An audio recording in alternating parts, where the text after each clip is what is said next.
You hungry? We got canid ribs, canid flank, canid snout too. Something I can help you with?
Something I can help you with? You mean Zoe? Yeah, we were pretty close. Not like her to go loping off.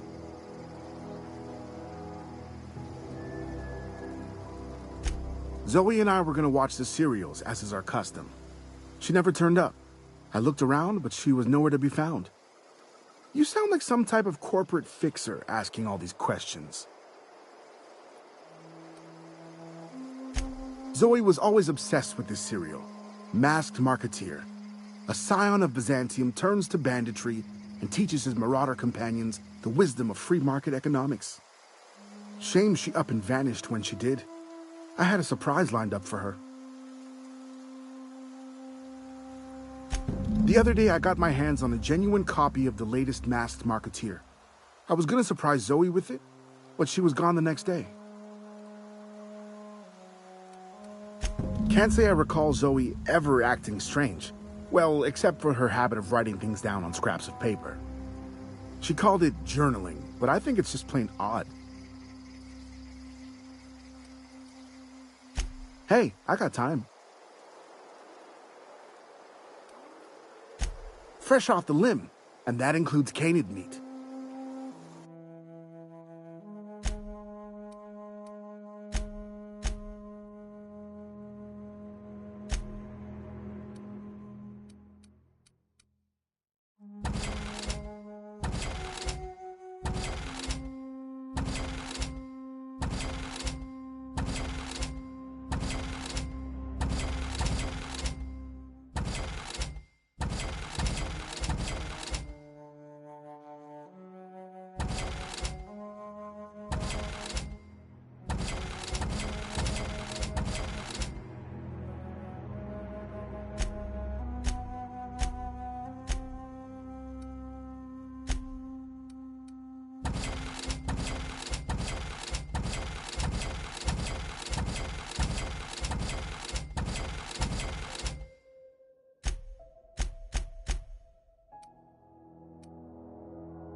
Clever.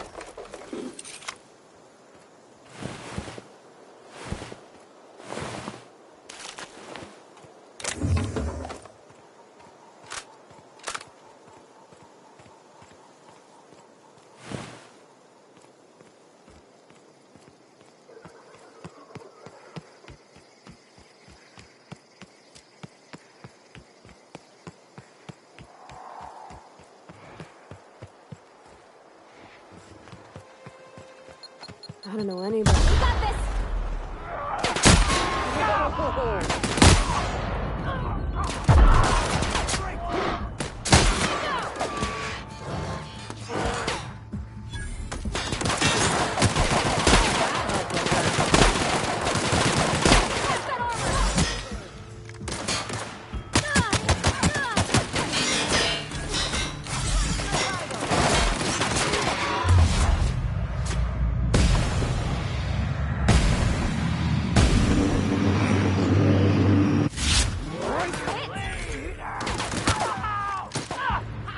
Right in the vitals!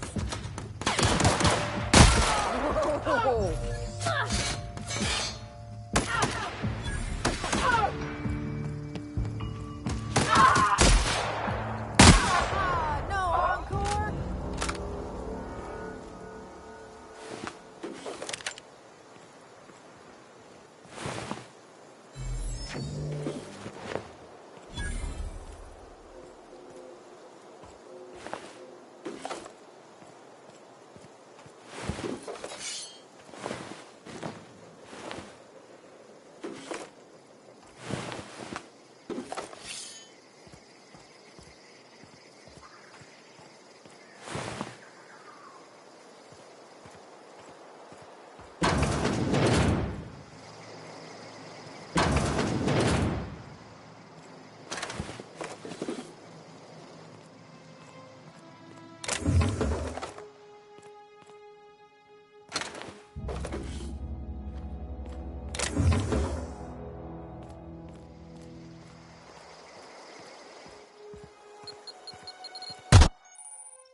You're fast.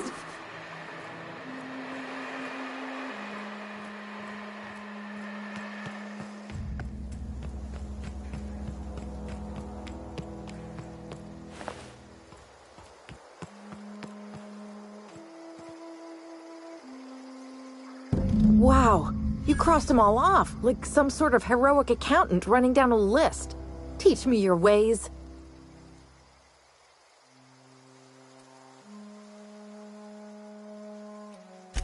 Oh, well that's a shame. I mean, I could pay you in Adrena time, but I've already bartered most of my stash over to these poor saps. You, on the other hand, you were a sight to behold. If I had half your skills, I'd be the greatest outlaw the coast has ever seen.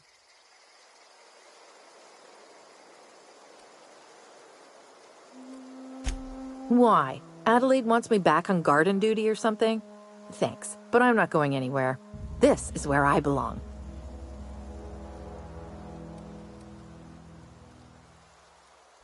I doubt that. Nobody in that camp really cared about me.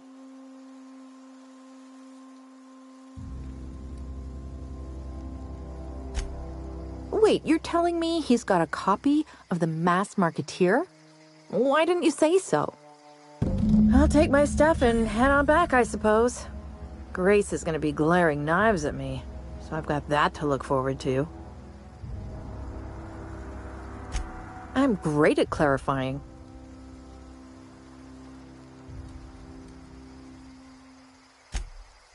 No. I insinuated myself into their company, see? And they didn't seem to mind one whit. I may have bartered them a few boxes of Adrena time, but yeah, I'm sure that's got nothing to do with it. I don't know. The vital processes that constitute the miracle of life are mysterious and unknowable. Oh, you mean around these guys? The Marauders wouldn't hurt me. They love me. I'm practically their queen. Yeah, it must be my natural charisma. I got kicked out of Edgewater on account of falling sick with plague. and stealing some medicine to treat myself. I'd heard some outlaws set up camp in the botanical labs. I decided to throw in with them, seeing as I always wanted to be an outlaw myself. Instead, what do I find but a bunch of former workers camped out around a greenhouse? I couldn't just go back to the cannery, so I was stuck with them. I've got all the time in Halcyon.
What is it?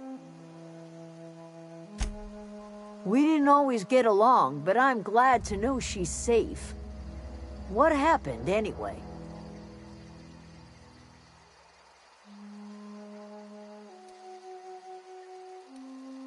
Zoe joined up with a band of marauders. Zoe. The same Zoe who doesn't know a barrel from a trigger. Well, I've heard stranger things. You pretty much did my job for me. Least I could do is pay you for your trouble.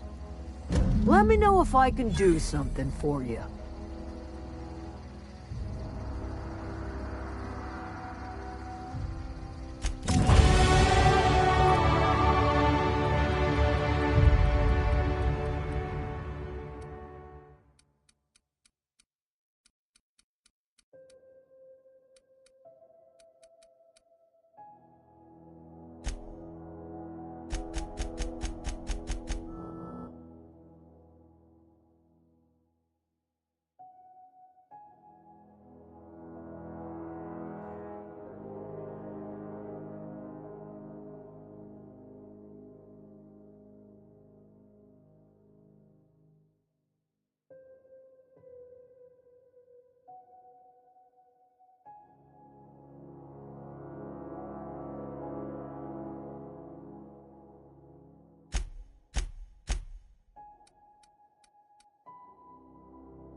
Wish I could do that.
Thanks.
Mr. Thompson said to talk with Miss McDevitt before doing anything here?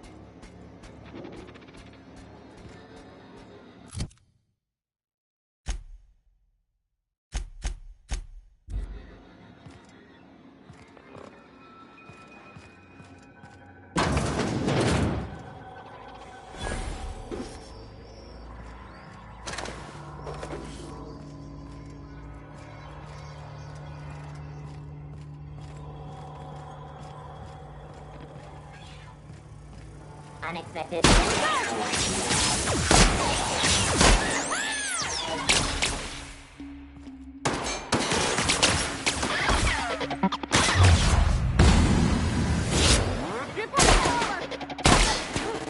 That's the last of them!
Nice.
That's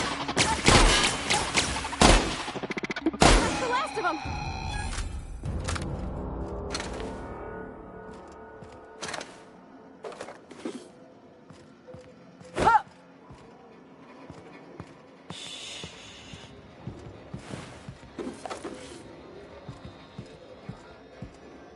Got it. All right, I'm on the move.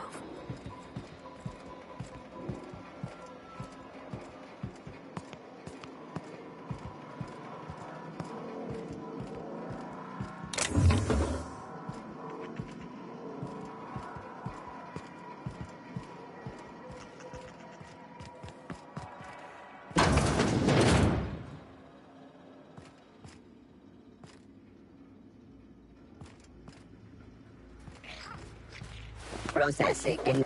No!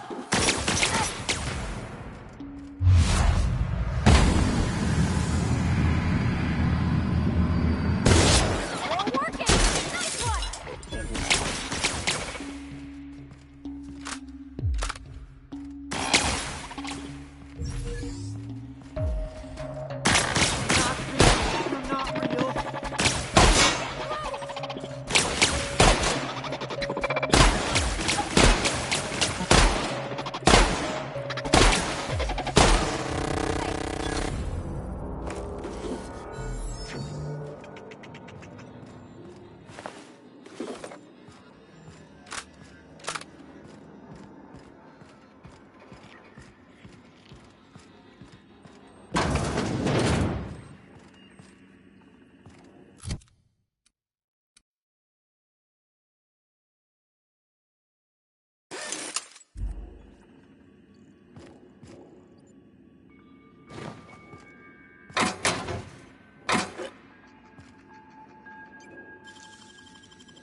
Not real. You're not real.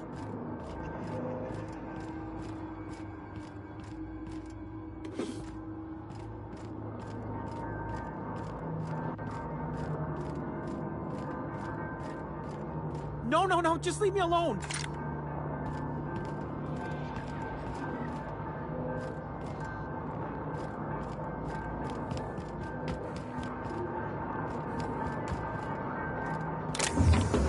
No, no, no, just leave me alone.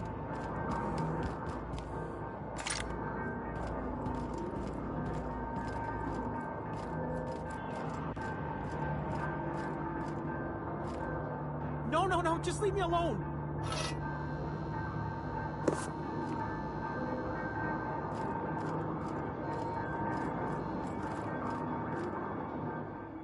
You're not real. You're not real. Get away from me, Phantom. Shoot. Scram.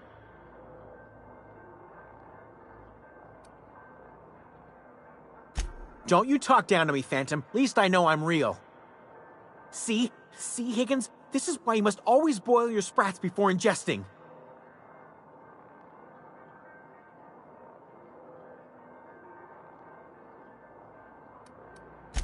Of course. Sprats are an excellent source for my daily recommended intake of mercury. Chester D. Higgins.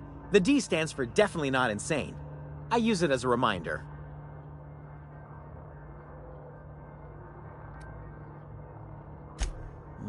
Hard to say. By my reckoning, Higgins has been here somewhere between 2 weeks and forever. My recollection's a touch fuzzy these days. Oh, Higgins has been many things over the years. Sprat Wrangler, Saltuna Critic, Aetherwave Personality, Chairman of the Board, Galactic Defender, Sisty Pig Tycoon. I've come a long way for someone who started off as a simple engineer right here in this plant.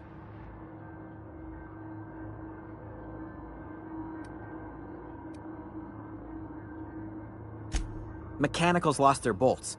Opened fire on anything that moved. It was pandemonium.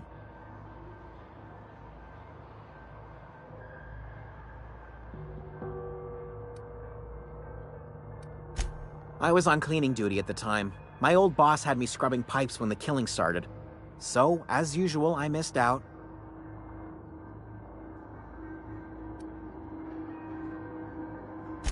Jimmy'd opened the vending machines. That lasted a good couple of months. Eventually, I had to resort to more unconventional means of filling my insides.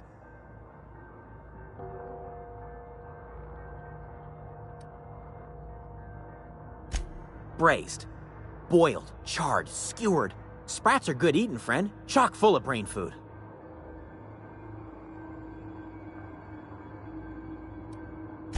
I specialized in automechanicals, drones, sentries. Repaired them, maintained, upgraded. Did it all from my old workroom just over in the next section.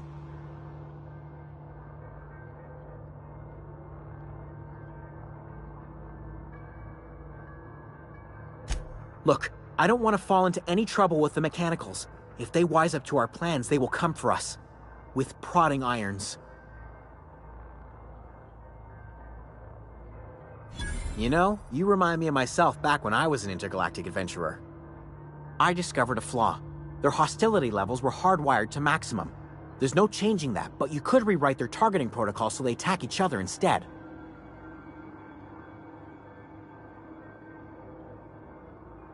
Yes, that's exactly it. I see you're also versed in the noble art of mechanical engineering. There's a behavior control terminal in the other room. It should have options to change how the mechanicals act, including whom they shoot at. Oh, that reminds me. You'll need my passcode to access the behavior control terminal. Here, let me just write it down for you. Funny thing, I was working on a logic module just before the mayhem started. Security chief found me and confiscated the logic module.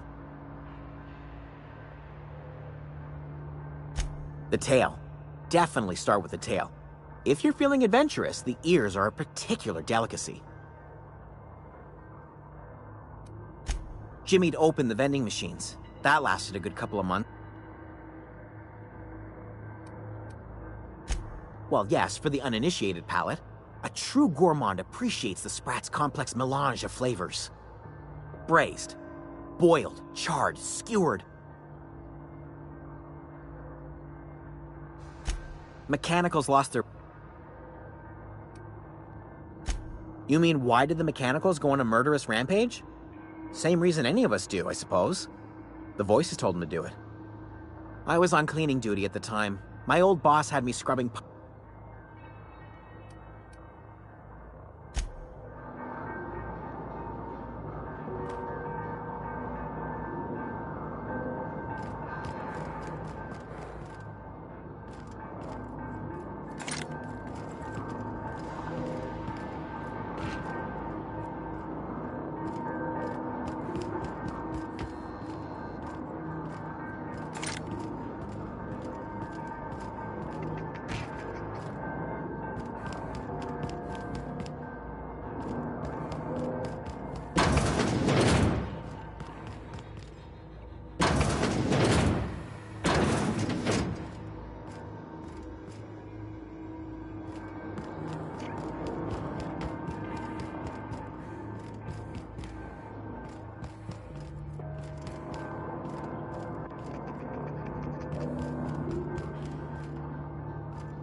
Bring us honor, soldier. Bang up work, soldier.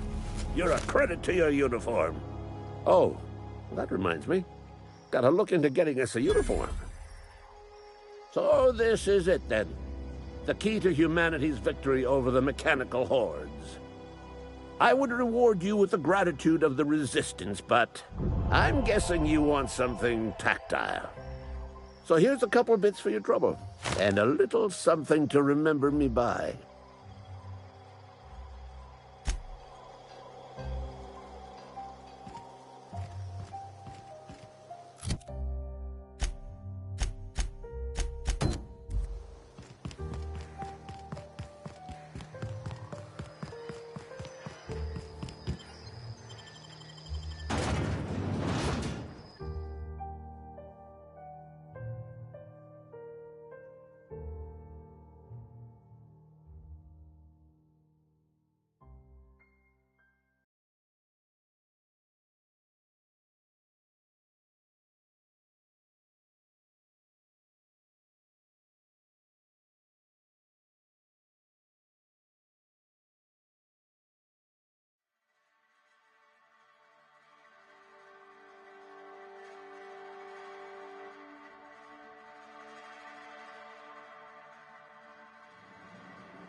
Wonder if the plague will... Every day at the cannery. Been eating nothing but salt food for a year. Something to report? We pay by the finger. What do you have for me?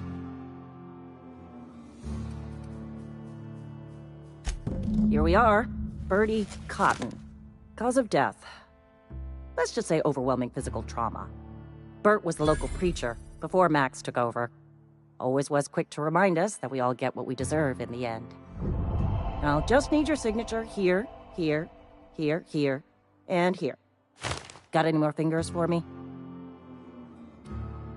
Mabel Burgess. Age 37. Right or left-handed? Let's just say no longer applicable. I remember Doc Burgess. Conducted my physical every fiscal quarter. Guess she couldn't keep her hands off her patient's medicine.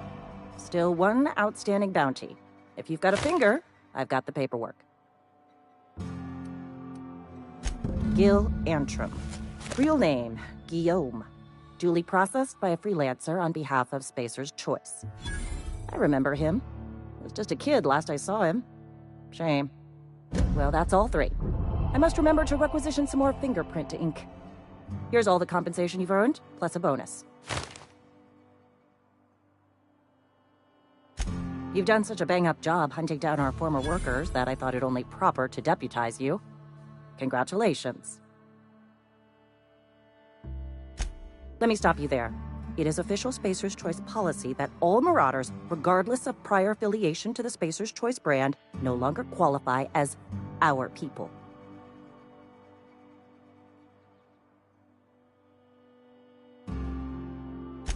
Marauders are folk who lost the will to keep working, wandered out into the wilds and gave into their baser instincts. Not everyone's cut out to work in Edgewater. Some turn deserter, some turn marauder. None of them get my sympathy.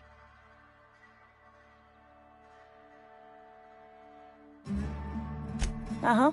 I recall young Eugene. Good kid. Nice smile. Fussy about his health, though. Took a little too much adrenatime. That'll do a number on your brain matter. Says so right on the warning label. Violent psychosis is a well-documented and legally accounted for side effect of adrenatime.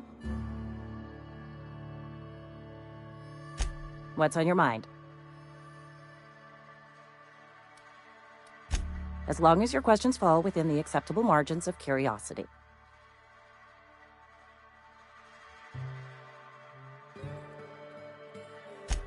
If this is a setup to a joke, you should know I've never found anything amusing in my life. I don't serve Edgewater. Edgewater and the entire region of Emerald Vale serves Spacer's Choice.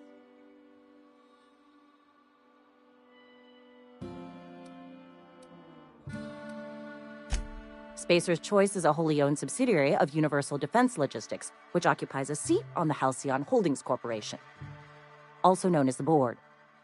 I must admit it bothers me that you don't already know this. Flattery won't get you anywhere with me. The bureaucracy is a noble profession, but not all of us are gifted enough to serve in it.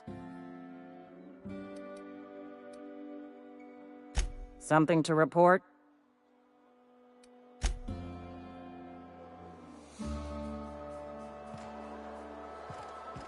Almost lost a finger in a cannery today. Nothing I can do about that.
Due to catastrophic power failure, all doors will remain on security lockdown.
Oh, that's Thomas. He used to follow me around before he left the cannery.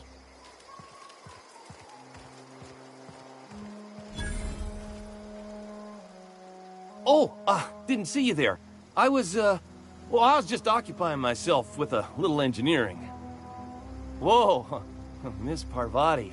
You're, how are you? Hi. Hello. Are you, are things safe out here? How are you keeping? Great, just great. I've been trying to keep stuff running, just like you. Only I'm not so... Wait, they didn't kick you out, did they? Oh gosh, no. I'm just along with this lady here.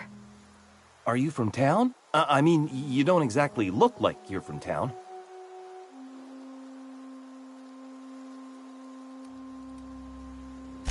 Never heard it phrased in such a way before. I guess we're all trying to get our ships off the ground, ain't we?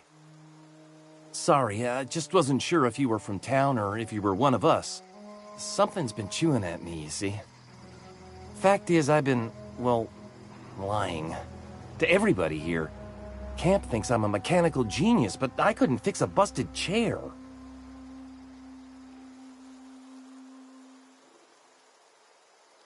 I'll take all the help I can get. I set my mind to learning the craft of the engineer, you see. I want to make something of myself.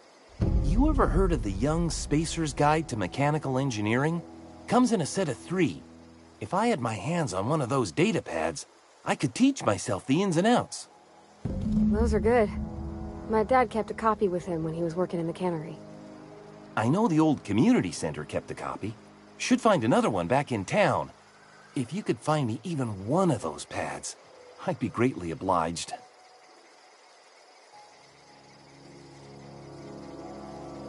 No kidding! Really? Well, which one?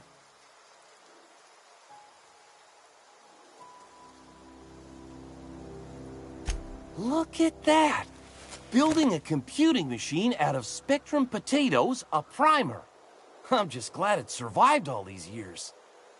I appreciate you going through all that trouble.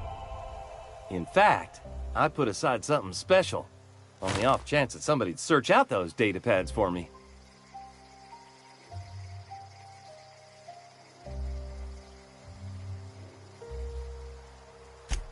Sure, I'd be glad to take them off your hands. What's on your mind? Couple months. This camp's my home. People you see milling about, they're my family. At least I think of them that way. I owe them my life. Would have died in the wilderness if they hadn't chanced upon me, starving and delirious.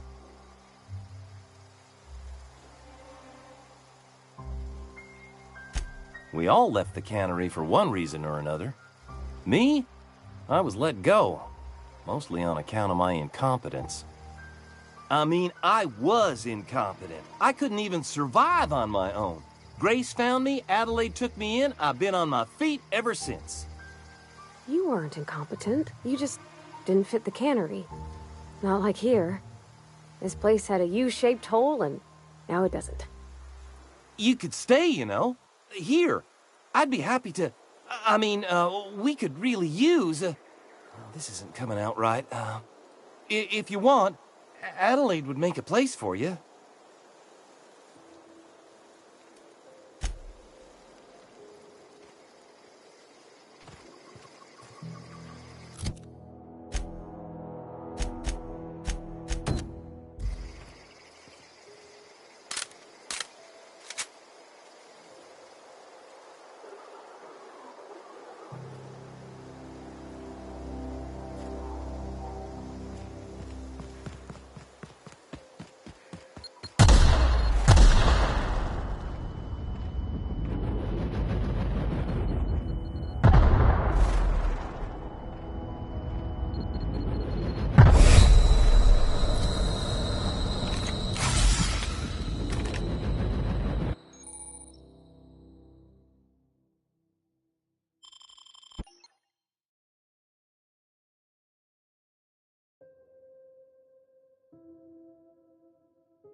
I always wanted to poke around in here.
easy.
Any luck finding one of those manuals?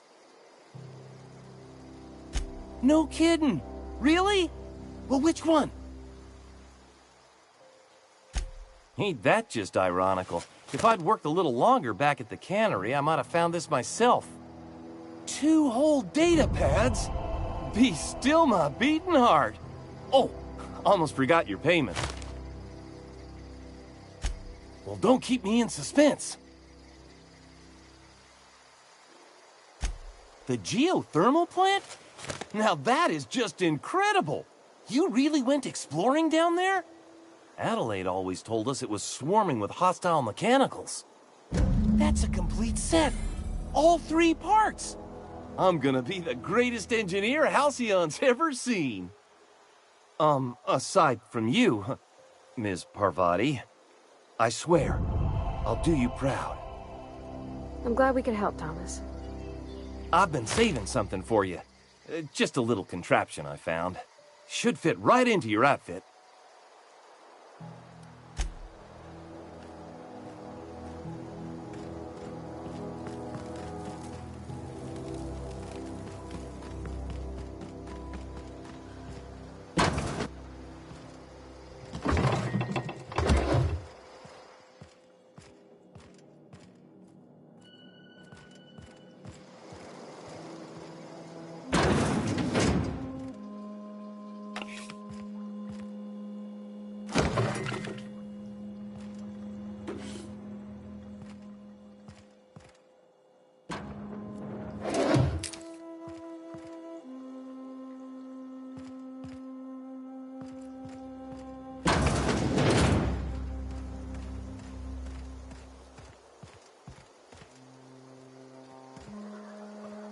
If you're hungry, Stefan's got supplies.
Zoe says she fought her way out of a marauder camp with her own bare hands.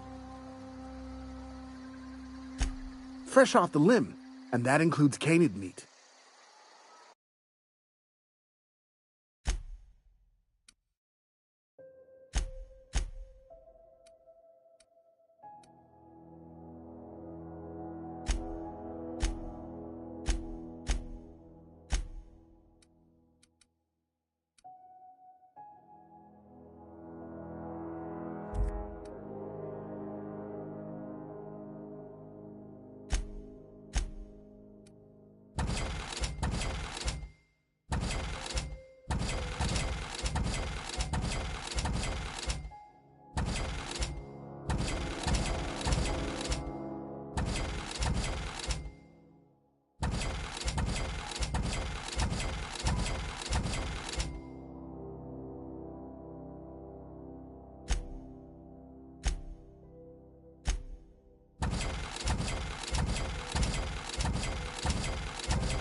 If you're hungry, there's meat turning on the spit outside.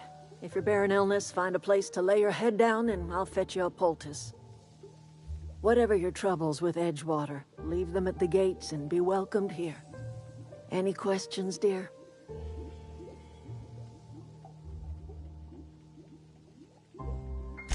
I have been called that, among other things. Green Thumb, grandmother, the strange old lady who keeps flowers. But yes, Adelaide will do just fine. Excuse me, Miss McDevitt? Sorry, it's just... You got such pretty trees in here. Why, thank you. You're Robert's girl, aren't you? I remember when you were but a sprout. Thomas speaks of you often. Are you staying long? You should try some of my tobaccorn tea. I brew it in an old spittoon, but it's been cleaned.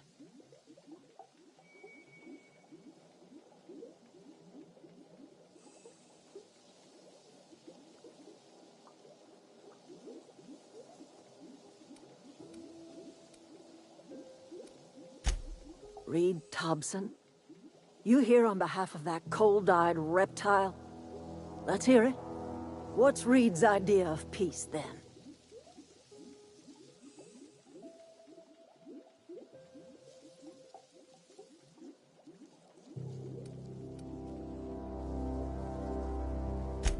I can't say I blame you. Reed is positively soporific. Like everything else that comes out of Edgewater, that peace offering is canned. I and my own are living just fine out here by ourselves.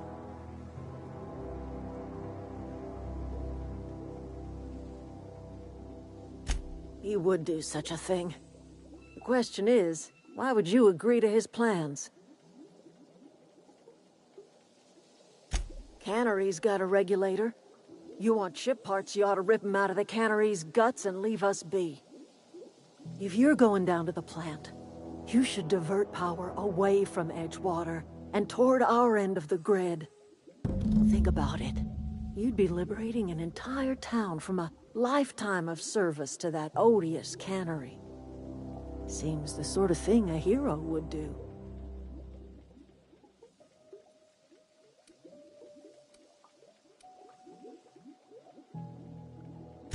You've seen that miserable excuse for a town with your own lamps. Hollowed out workers laboring their lives away at the cannery, living off whatever scrap Spacer's choice throws them. You know that's true, don't you, Ms. Holcomb? Your father died of overwork. His heart gave out. He was tired all the time, sure, but he was old, ma'am, and he raised me all by his lonesome. Look what they did to this child. Lost her family to the company, and still she defends them. I trust you will listen to your conscience.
Anything else I can do for you?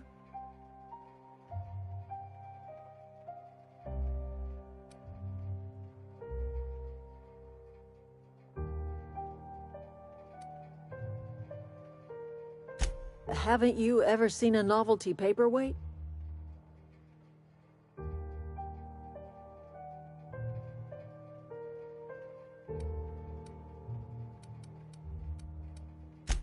Whatever absurd accusations you have churning about in your mind, I assure you I have heard them all.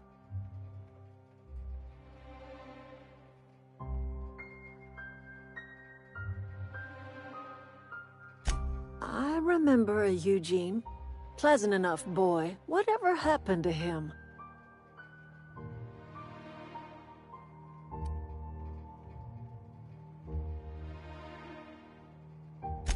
I did nothing wrong.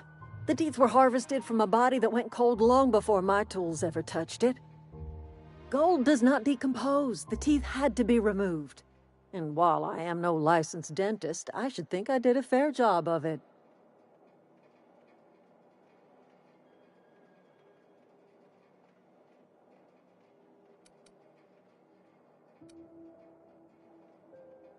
I cannot tell you how refreshing it is to converse with a rational mind. That's exactly right. Rot is necessary for life. A corpse is bursting with the nutrients a young sapling craves. The crops I grow here are natural, nutritious, healthy. My garden does more than fill the bellies of my flock. It keeps them from falling ill.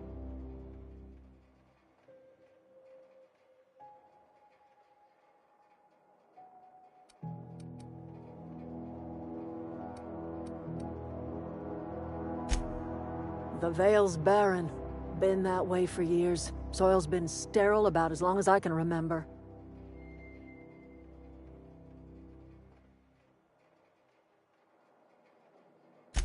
All I did was follow nature's own way. Death is essential to life.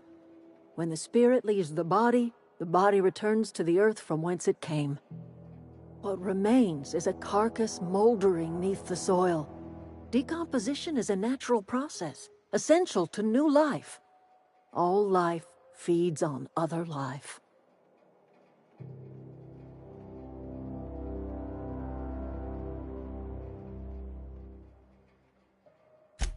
Oh, I don't know. If it was me, I'd be glad to volunteer. Keeping others alive, that'd be a beautiful gift to leave. But none of the folk you used had a say. You didn't ask, ma'am. And what about my dad? I talk to his grave every Saturday. Is he even there? Robert is just where you left him, dear. He died too long ago. By now, he's naught but a skeleton.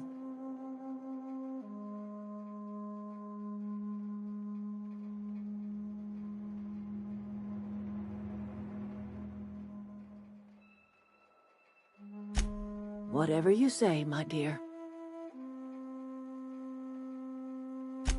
I'm listening.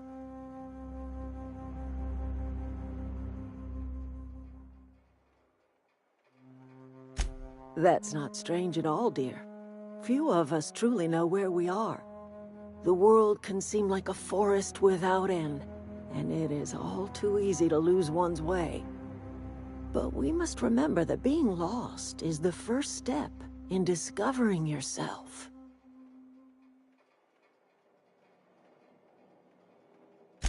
This is the old botanical lab, in Emerald Vale, on Terra 2. By the look on your face, I'm guessing you're not quite following me. Are you not feeling well? Ought to lay your head down if you're running fever.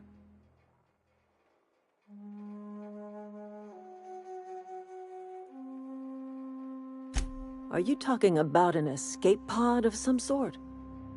Where did you say you were from?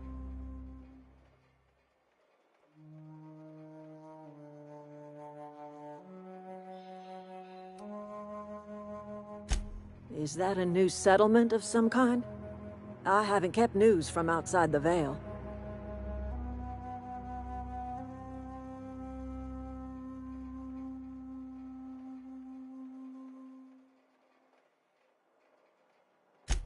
Oh, So, you're talking about that old piece of folklore. Now I'm convinced you're delirious. You really ought to lay your head down, dear. Babbling only agitates the humors. You ought to try some of my purgative tea. Won't cure what ails you, but it will distract you for a spell.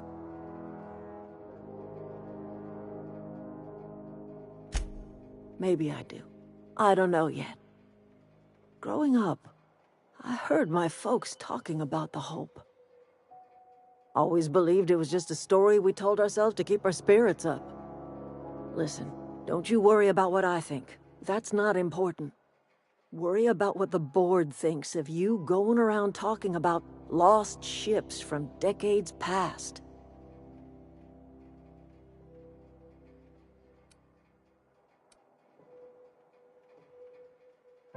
No, but the board may have reason to fear you. You carry on about coming here from another world, and people will talk. Talk leads to questions. Ask enough questions, and the board comes answering. I'm listening. I am getting old, you know. These two lamps of mine are not as bright as they once were. Or I might have seen you for what you are. My dear, we are all visitors in a momentary universe. Our lives flicker in and out like the guttering of a flame. Here now, then gone. Me and mine are just carrying on as best we can, trying to live our lives in a way that does not feel wasted.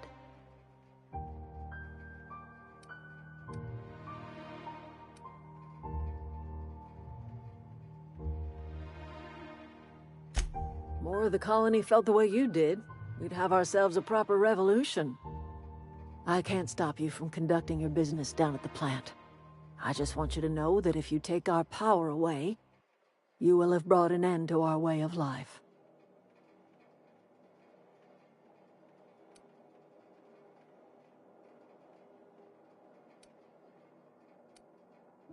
Not under Reed's watch.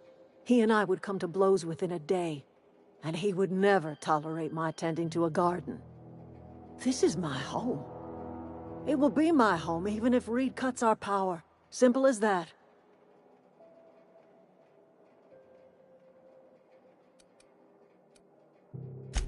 That's because Reed was my boss. I was the cannery's one and only flavor specialist, you see. Remember that limited run of white chocolate saltuna? That was all me.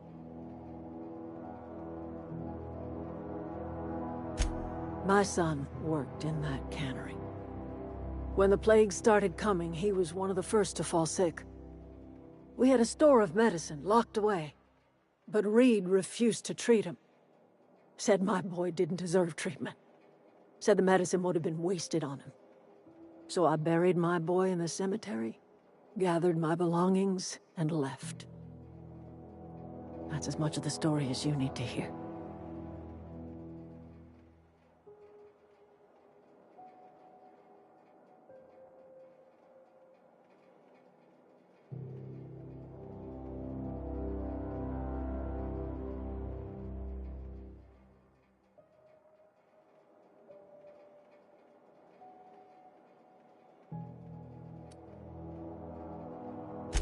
A fish rots from the head down. I do not blame the town.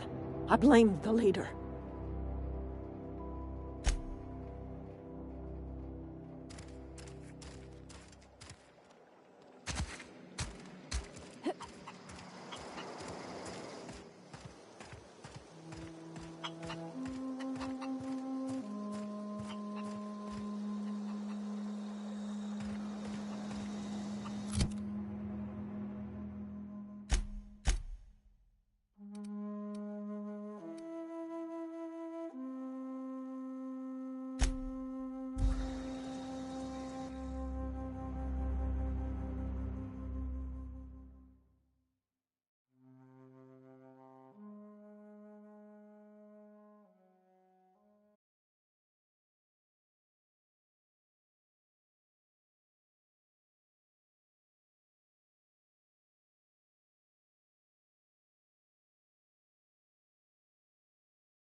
Yeah, huh?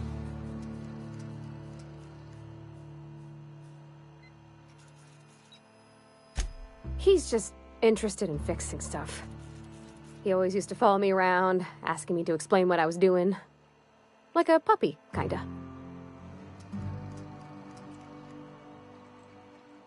I'm just glad he's alive.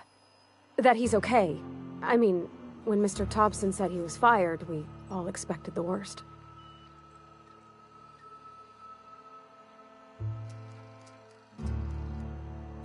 That's on account of how I never met her.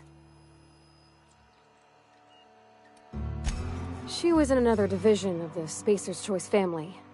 She worked in the Vale a few months, sorting the cannery computers. Her contract said any kids she had, expected or not, belonged to her office from the time of conception. So when I was born, I got sent here. It's sensible. Dad just fixed machines. She did some kind of crazy math, high-level stuff. Better to raise me on his time than hers. In the bar? When I asked if you were a drinker? Sorry. I know, it's none of my business.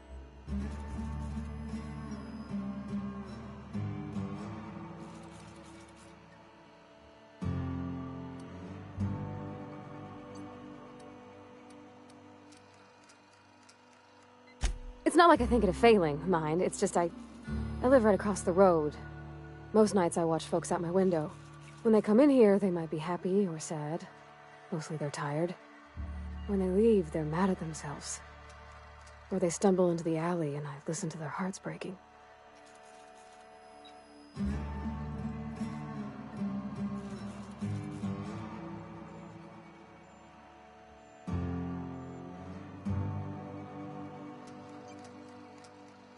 Am I? Well, it's just normal to me. Why isn't everybody else, I wonder?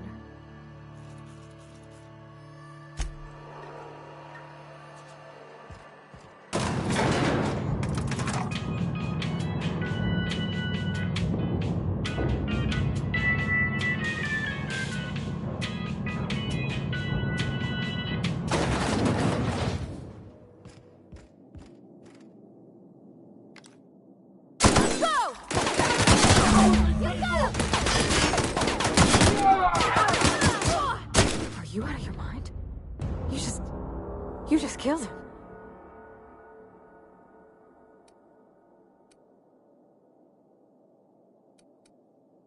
Mr. Thompson. Reed Thompson, you know, my boss? I can't. I need to leave. I need to get away from here. I need to get away from you.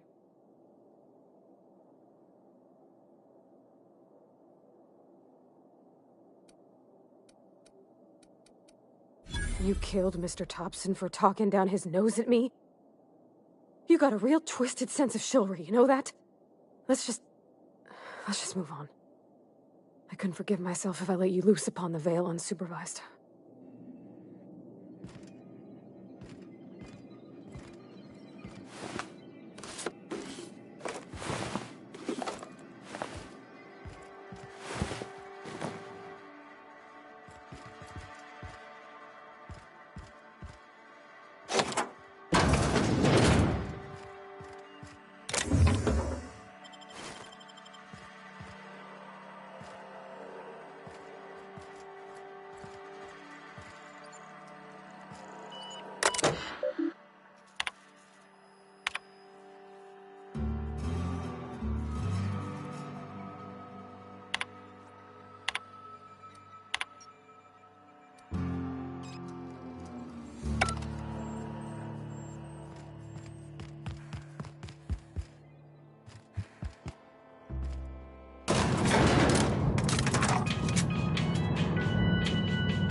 Yeah, huh?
switches. That'll be easy enough.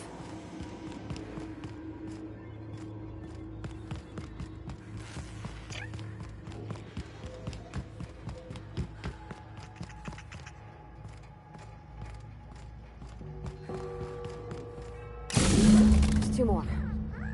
What'll happen to Miss McDevitt's folk if we send power to the Vale?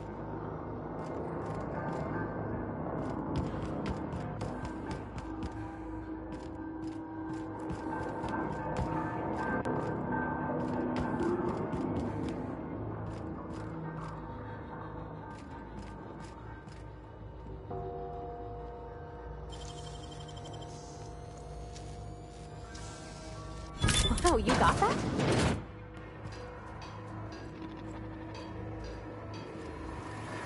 Mind the steam. You're liable to get scalded. Where to go? If we send the power to Miss McDevitt, what happens to the Vale?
I'm not sure what the right is. Alls I know is the decision's final.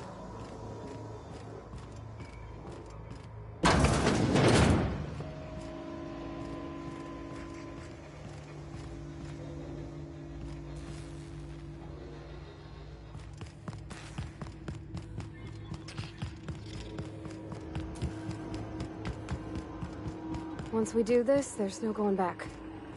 Excuse me, ma'am. Look, I know you want your power regulator and all, but I just gotta ask you.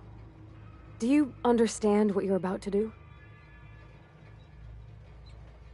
I don't think you should cut off Edgewater's power. I think it would be cruel. I'm sorry. That just sort of came out all at once.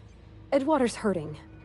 We've been losing workers year after year, and corporate hardly ever sends replacements. There's barely enough Saltuna to fill our bellies anymore. But the town's got some good people in it. Decent, hard-working folk just living their lives the only way they know how. They don't deserve to be punished. Sorry, I didn't mean to babble on like that. I felt like I had to say something.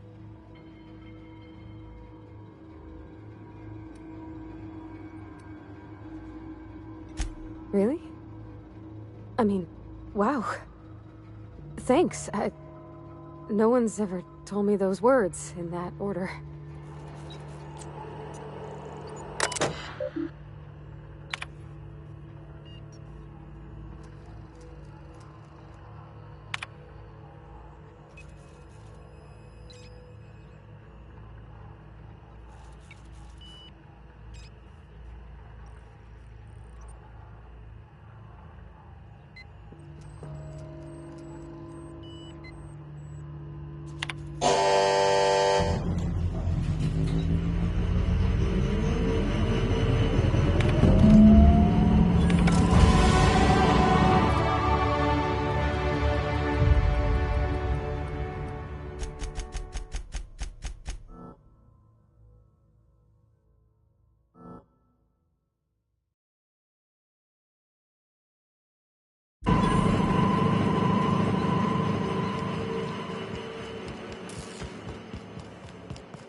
That's the thing about growing old.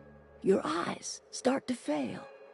Elsewise, I would have seen you for the snake that you are, chopped you into pieces and roasted you on a spit. This is all you're doing. Cutting off my power, killing off my garden. Without refrigeration, my food will spoil, and my flock will starve. I want to ask you this in private, away from the eyes of my flock, so they do not see me lose my temper. Tell me, why did you do it?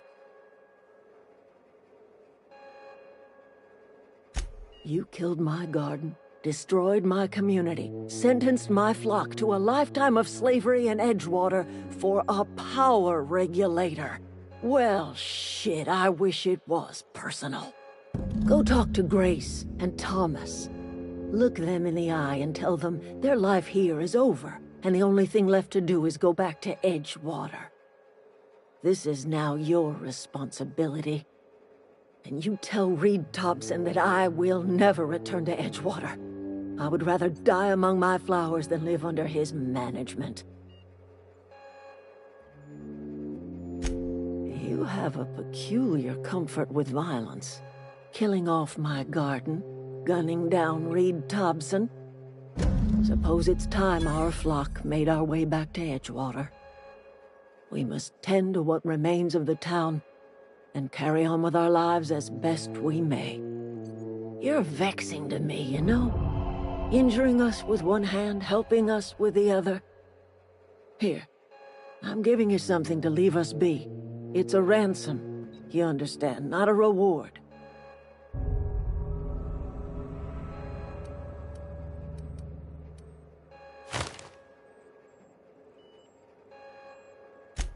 You telling me you did all this just to put me in charge of Edgewater? Stranger, you are some kind of twisted. I might turn that old cannery into a garden. Got ourselves a whole cemetery bursting with bodies. I need some time to gather my personals. Long walk back to Edgewater. Got a considerable burden to carry.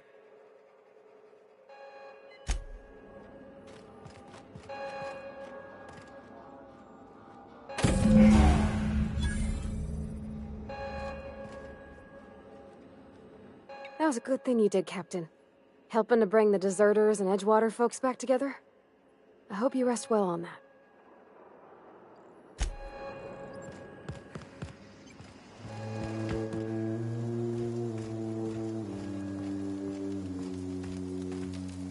One of us want to go see what happened? Hope Adelaide's okay. Sorry. I'm just trying to figure out what to do, is all. Adelaide said that? Was she sober at the time? I never imagined she'd step foot in Edgewater long as Reed ran the town. Something must have changed in Edgewater. Adelaide's good as family. If she's going back, so are we.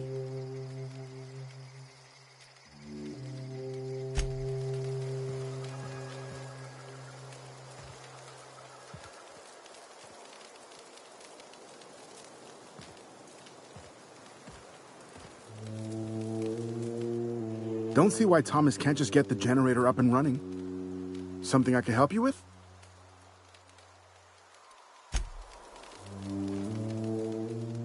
Never liked Reed much. Can't say I'm sorry he's gone.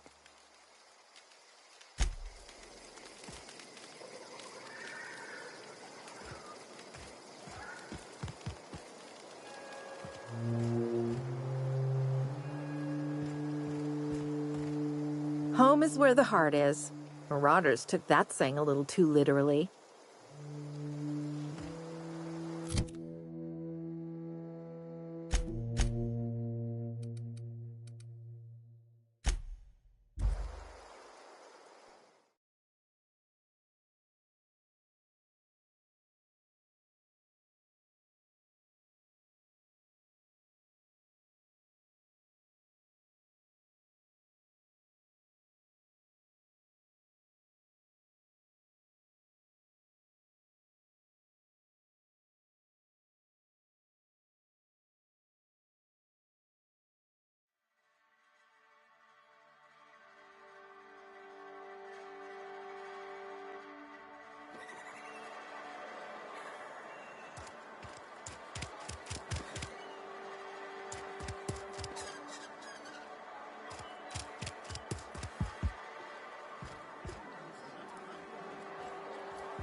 If you're falling sick, I don't want...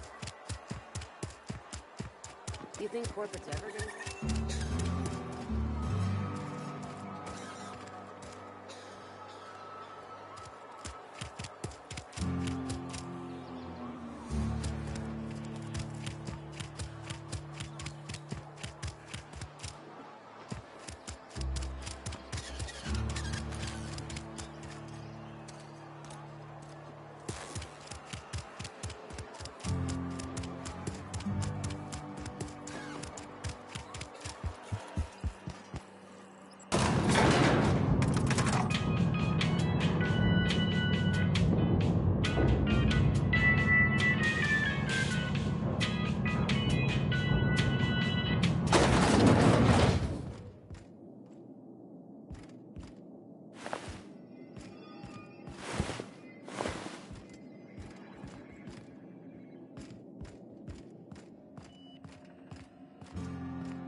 Is this your ship? Oh my stars, she is just so handsome! Does she have a name yet? What's her drive model? Oh, gosh. Listen to me babbling. When I was in Edgewater, I dreamed of flying on a real ship, working on a real engine, belonging to a proper crew. I'm the only decent mechanic Edgewater's got, but every time I think of going back, I get this sinking feeling.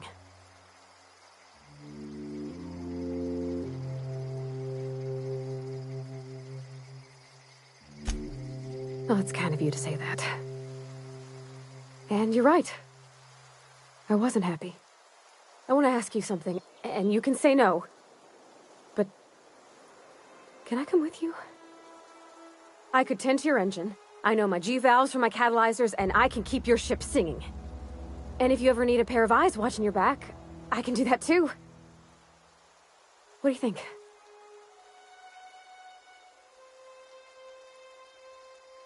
Yes!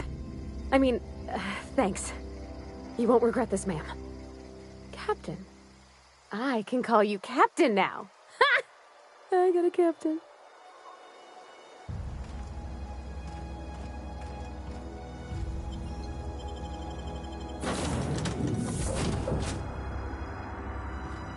Well, I certainly am looking forward to flying on a ship named the Unreliable. I'll just head upstairs and claim a room. Yes, you caught me ruminating again. Guilty as charged. What's occupying your thoughts? Nothing too out of the ordinary. Just your run-of-the-mill vicar with a violently enthusiastic disposition. That's what my parents called it. I grew up in a pit of a town much like Edgewater. I was destined to be a laborer like my parents, but I was infected early with a need to solve the equation. My passion didn't sit well with them.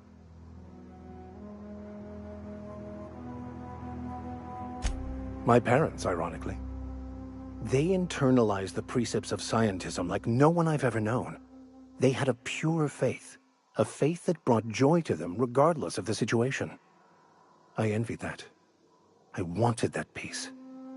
I thought if I became a vicar, I could find it. Or at the very least, find out why I lacked it.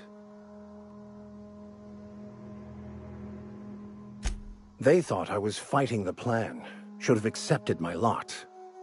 Some people pursue the clergy for power, prestige, but that was not me. The simple version is this.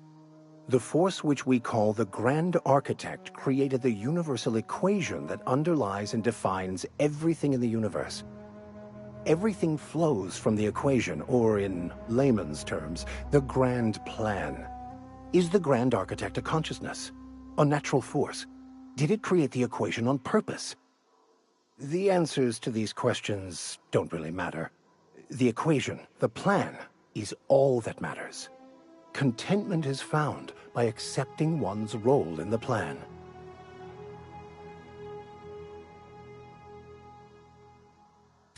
The plan is not one rigid path. There are a variety of multitudes contained within it. Our paths have variance, but we'll end up adhering to it, whether we like it or not. Some choices make the path smoother, some rougher. You can even go outside the lines, but the further outside you go, it's like an unbreakable elastic band. It will only stretch so far before it snaps back. The further it is stretched, the more violent the eventual correction.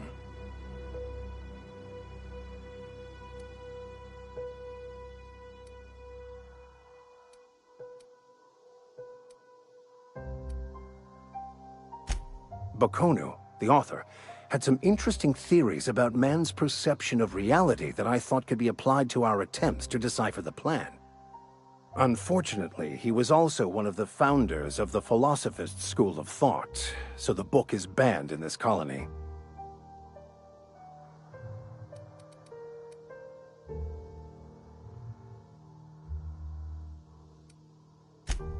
I've been thinking on that. There's a former infamous Philosophist scholar who fled Terra 2 some years ago. He's an expert on Bakonu. He's also who told me of the journal's presence in Emerald Vale. If anyone in this colony could translate that book, it would be him.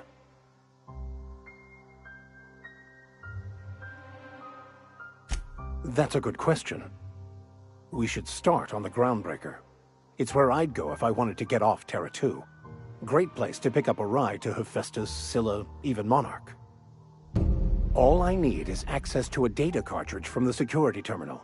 Their easily hackable system keeps a registry of all crew manifests for both arrivals and departures.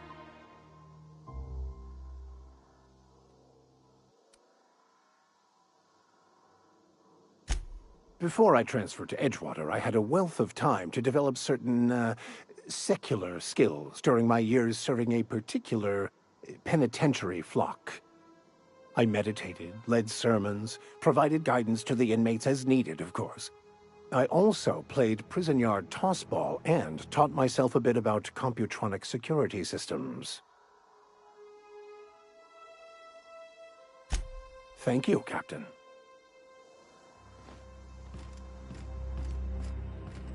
Captain, I have detected that Edgewater's power supply is now optimal. I applaud your willingness to invest your time in the local community.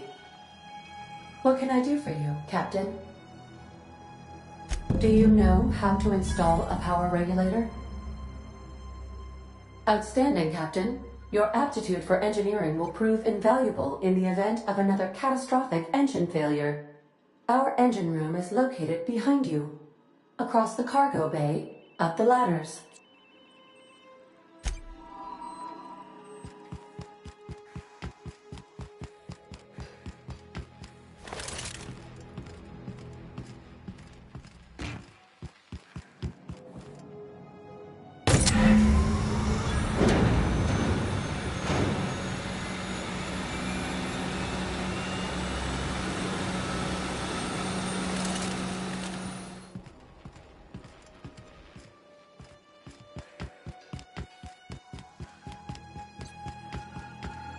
What can I do for you, Captain?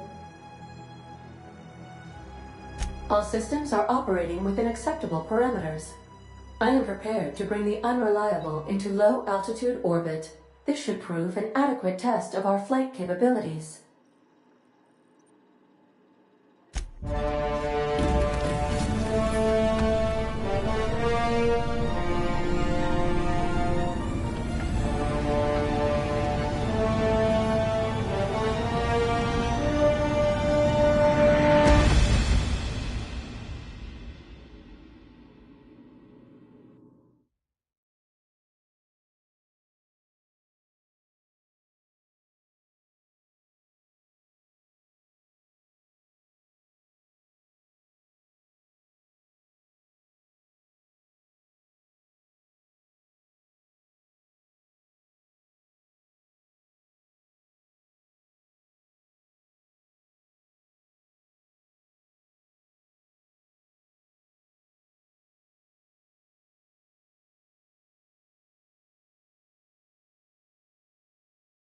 We have received a communication request from Dr. Phineas Wells.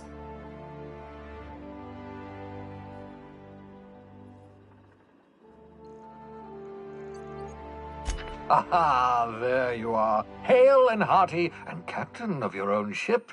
I see you're putting the Unreliable to good use. Shame about her former captain. Horrible way to die. How are you feeling, by the way? I lost track of you in that cave back there.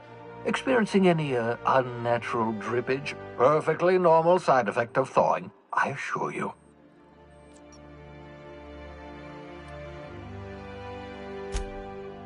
Oh, that, yes, that's probably permanent.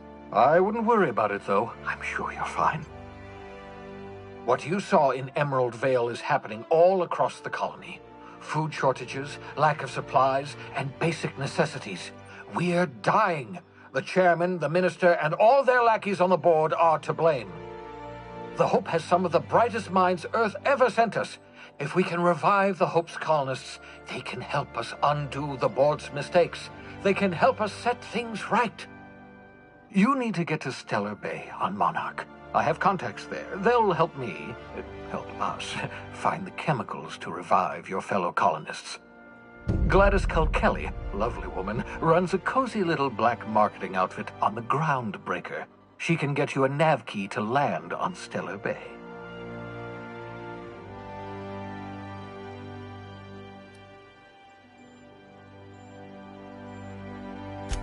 Strictly speaking, Monarch is a moon, terraformed badly, and almost completely lawless. You'll love it.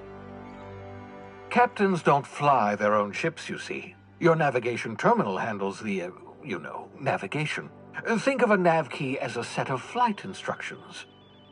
The board's been confiscating nav keys for Stellar Bay, so we must rely on unconventional means of acquisition.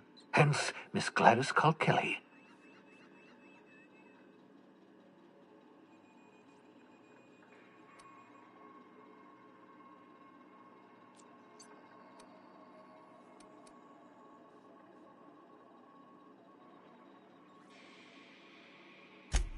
Without a skip drive, good luck. You'll be dead before you make it to the nearest star.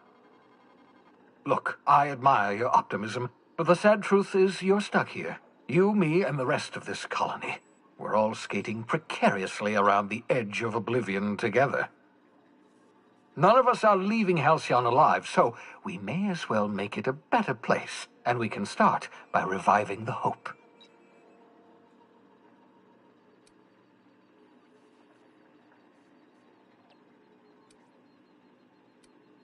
Gladys and I have been doing business for years. Her smuggling credentials are unimpeachable. If anyone can get you a key to Monarch, it's her.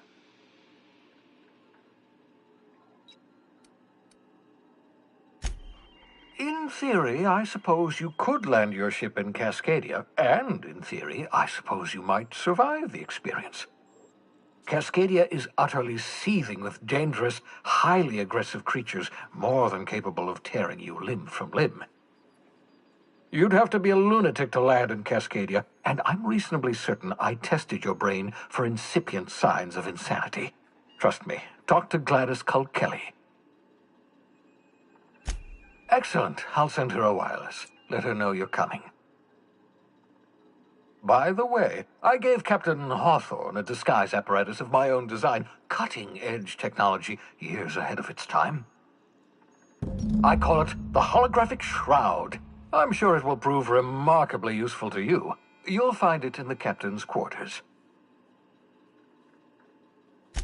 Excellent. I'll contact you once you've found a way to get to Stellar Bay. If you have any questions, come see me in my lab. And remember, don't trust the board. They'll try to win you over with promises of wealth and power, but it's a lie. The board's only interested in filling their own pockets. If we don't put a stop to them, they're going to run this colony to the ground. Transmission ended. If you are ready to depart, please select a destination on your navigation terminal.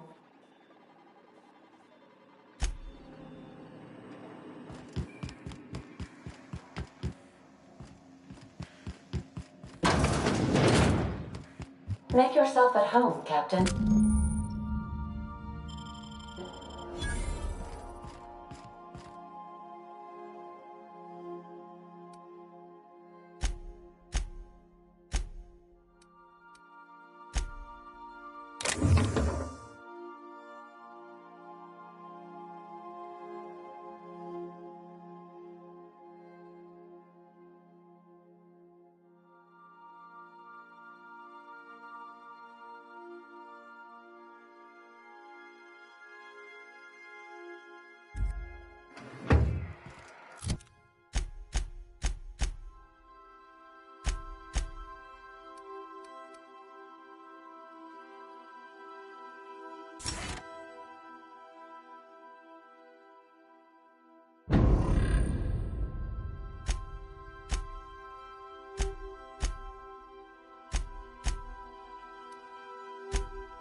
Welcome back, Captain.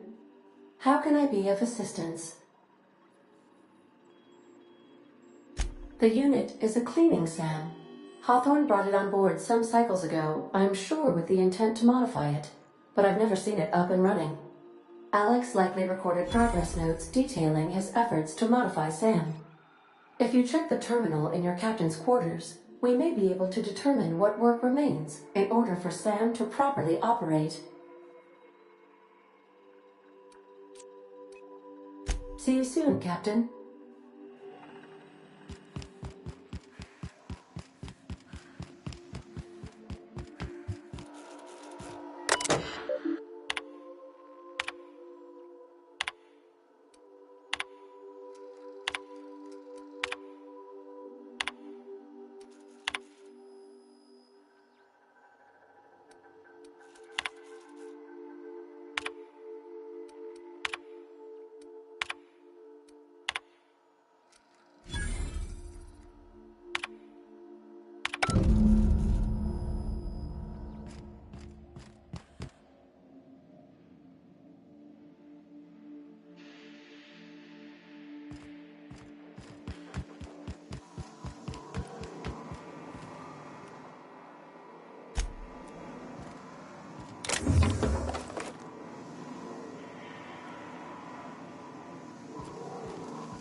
The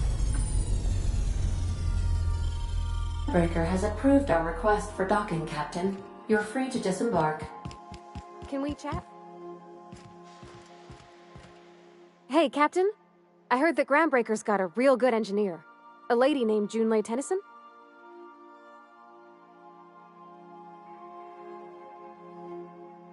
I was thinking that maybe I ought to meet her. If you got time to swing us by, I mean. I don't got much experience fixing actual spaceships. I bet you a can of Borston beans she could teach me all manner of stuff.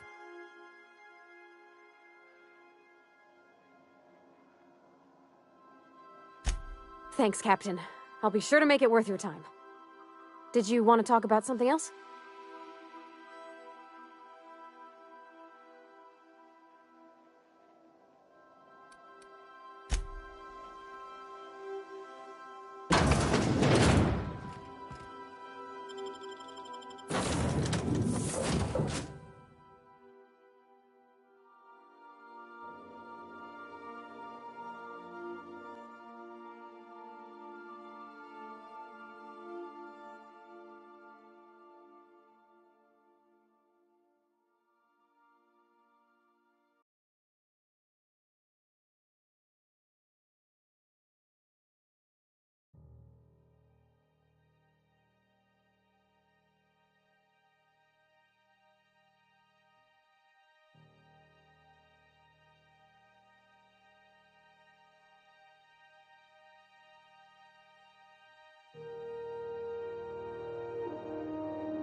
Captain. Hey, Captain. I'm in space. I never thought I'd be able to say that.